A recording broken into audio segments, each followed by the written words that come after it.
Мировую политическую арену продолжает сотрясать скандал вокруг публикации так называемых файлов Эпштейна. Замалчивание этой темы недопустимо.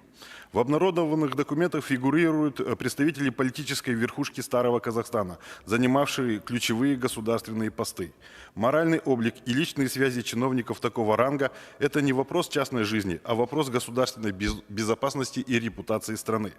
Например, бывший премьер-министр и председатель КНБ Карим Масимов, ныне отбывающий наказание за государственную измену и попытку захвата власти, упоминается в записях не менее 8 раз.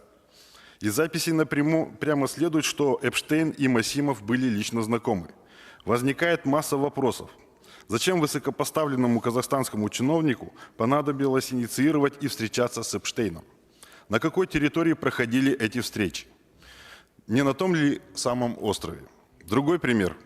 Внимание зарубежных СМИ привлек факт совместного отдыха Эпштейна и Кайрата Келимбетова в Нью-Йорке.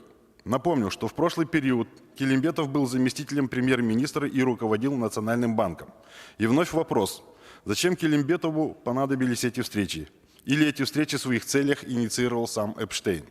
В переписке обсуждаются контакты и встречи Масимова и Келимбетова с Джеффри Эпштейном, передаются личные приветствия, затрагиваются различные совместные мероприятия, упоминаются и другие неназванные лица, например, некий высокопоставленный генерал, отвечавший за государственную безопасность.